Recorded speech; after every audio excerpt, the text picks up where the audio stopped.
welcome Roderick Red, the CEO of Red Squared. Hey, Roderick. Hey, Paul, how you doing, brother? I'm great. Thanks for being here today. You're a video producer, a documentarian, a business owner. A lot of those things apply to you, but I'd also call you a storyteller. I heard you recently at a luncheon and you were telling us how to properly tell our story so we can get the word out and let people get to know who we are. And I'm just going to jump right in here. Got a Facebook page, got a website. I'm telling my story, right? Not completely. It's interesting. These days, people want to know just a little bit more about what you got going on. So it's great that you do have a presence and they can find you and they can see that you do indeed exist. But it's also important to let people know some background history. They kind of want to get in your business a little bit. They want to know the why behind what you do.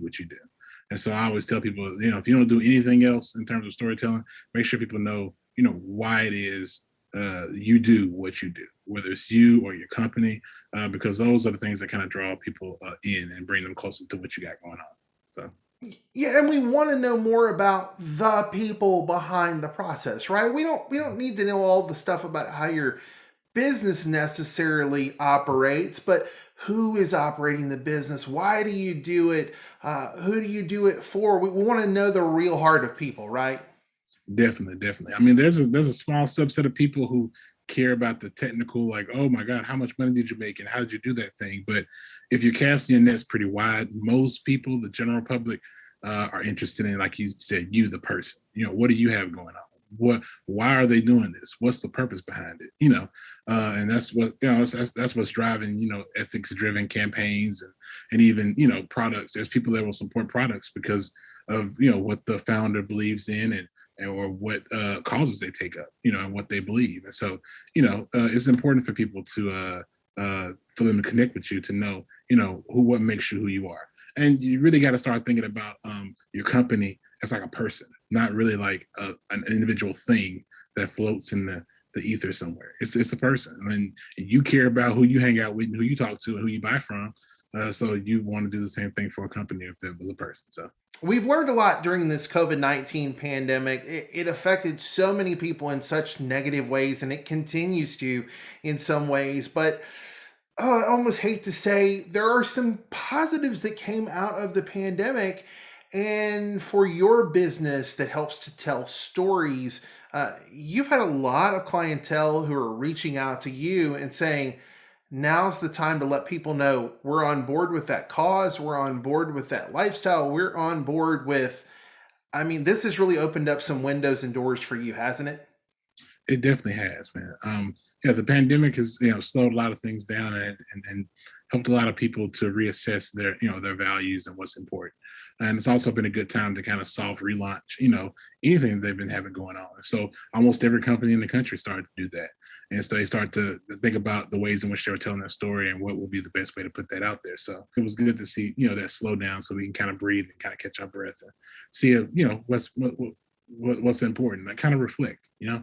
And that in itself has created opportunities for people to tell the stories differently and to think about who's telling the stories and just being able to put their best foot forward and try to get the word out and just try to be better. Roderick, three quick and dirty tips for telling your story. Give them to us. Man, the first one, I think, be authentic. Authenticity is the most important thing you can be in terms of telling your story. People can always tell when you're faking it and when you're trying to be something that you're really not.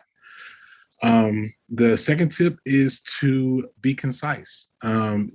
The people want to know your backstory and they want to know your history, but they don't need to know like all your business and all your history. Share what's important to them and share what's important to you, and figure out what that is and be able to share that in a somewhat kind of concise way. So being authentic, being concise, and most importantly, I think have fun. Even if you're talking about something as serious as COVID-19, or even if you're selling products that are super serious, or they want to see the life and the the humanizing behind what you got going on. So have fun with telling your story. So being authentic, be concise, and have fun with it. Those are three quick and dirty guaranteed tips and the way to get people to connect with you and what you got going on. So Roderick, you live in the Midtown neighborhood of Jackson. You have your business in the Midtown neighborhood. So you're investing back into the city. I want to know why Jackson is so important to you. Man, Jackson is home. I was born and raised in Jackson. I was born at St. Dominic, and I lived in the Fondren neighborhood before it was Fondren, and went to Chastain Murrah High School and graduated, and went to Southern Miss in Hattiesburg and came on back. But Jackson's home, man. And so it's always an underdog, and I'm always trying to support the underdog. And so the affinity comes from it being home, and I want to see it do better. I like to travel. I'm able to get out and work outside in Atlanta and Dallas. And, my wife is from New Hampshire, so I'm in the Northeast a lot. And there's no place ever feels like home. And Jackson feels like that. Mississippi feels like that, and also because I'm really needed here. A lot of amazing young people continue to leave the state, and I want to say it differently. I want to be able to succeed here and create avenues for young people here so that they don't have to leave to go anywhere else later. So that's my why. Roger, we'll put links to your work in our show notes, and you can help everybody tell their story. Roderick Red, the CEO of Red Squared. Hey, thanks for being here today.